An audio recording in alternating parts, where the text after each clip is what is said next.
की पालकमंत्र्यांना अशी टीका केली की एकाच कुटुंबातून 3-3 लोक तिकीट मागतायत आणि एका उमेदवाराचं तिकीट कटलं तर त्यांच्या चौकातल्या ऑफिसचे पवारसाहेबाचे पोस्टर फाडले आणि त्यांच्यावर शाई टाकली. तर तो पोस्टर फाडणारा आणि शाई टाकणारा हा पालकमंत्र्याचाच कार्यकर्ता होता. याचे मी आज पुरावे सर्व प्रिंट मीडिया आणि इलेक्ट्रिक मीडियाला दिले आहेत आणि जो ज्याने शाई फेकली, ज्याने पोस्टर फाडले तो पालकमंत्र्यांचा रस्त्याला कट होता.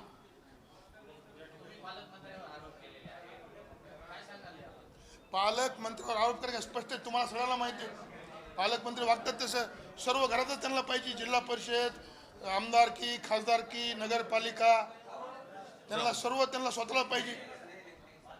त्यासाठी आरोप करण्याचा पण जी समोरची स्थिती आहे, परिस्थिती, वस्तुस्थिती जी आहे ती मी मीडियासमोर मांडली. सत्तेचा 100% दुरुपयोग ह्या बीड जिल्हा आणि परळी मतदारसंघात होत आहे. हे तुम्हाला वारंवार मी दाखवलेलं आहे, पेपरवर दाखवले. भ्रष्टाचार, पीक विमा न देणं, अनुदान खाणं, व्यापाऱ्याला त्रास देणं, या परळीतल्या लोकांवर खोटे गुन्हे दाखल करणं, हे अतिशय पालकमंत्री त्रास ह्या मतदारसंघात वाढलेला आहे. त्यांनी स्वतः या एवढा विचार करून त्यांना स्वतः निवडणुकीतून माघार घ्यायला पाहिजे असं माझं म्हणणं. पीक विम्याचा विषय असा आहे की पीक विमे देवस्थानच्या जागेवर भरले गेले, इनामी जमिनीवर भरले गेले, एकाची जमीन आणि दुसऱ्याच्या नावावर जमीन भरले गेले. या पीक विम्यामध्ये 337 कोटीचा घोटाळा या पालकमंत्र्यांना बीड जिल्ह्यामध्ये केलेला आहे आणि ह्या सिद्ध झाले. नागपूरच्या खंडपीठात याचिका सुद्धा दाखल झालेली की पालकमंत्र्यांना पीक विम्यामध्ये 300-350 कोटीचा घोटाळा केला.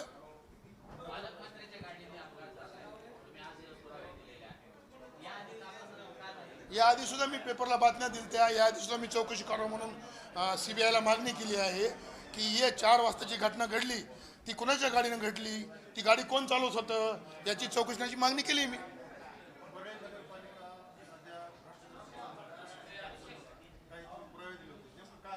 परळी नगरपालिकेमध्ये 450 कोटीचा भ्रष्टाचार झाला आहे. मी अगोदर पुरावे दिलेत, त्याचं पिटिशन मी केलं मी. तर मी याच परळीच्या जनतेला आता उद्याच्याला जसे नगरपालिका इलेक्शन लागतील त्यास आमचा पक्ष शरदचंद्र पवार राष्ट्रवादी काँग्रेस परळीची नगरपालिका ताकदीने लढेल आणि त्या टायमाला यांच्या भ्रष्टाचार सगळे करून आम्ही एक त्याची श्वेतपत्रिका काढून ज्यांना भ्रष्टाचार केला त्यांच्यावर गुन्हे दाखल करण्याचं काम करू. उद्या इलेक्शन आहे, आम्ही आमचं काम पक्षाचं करतोय. आम्ही बीटीगाटीवर भर दिलेला आहे. प्रत्येकाचे कामं वेगळे आहेत. उमेदवार गावगाव जाऊन फिरतायत, मी स्वतः बीटी घेत आहे. सर्व मतदार चर्चा करीत आहेत. परळीमध्ये आम्ही करतोय. सगळी आमची यंत्रणा सज्ज, बूथ योजना हे ते आम्ही सगळं केलेलं आहे. उद्या 20 तारखेला मतदान घेण्यासाठी आम्ही तयार आहे.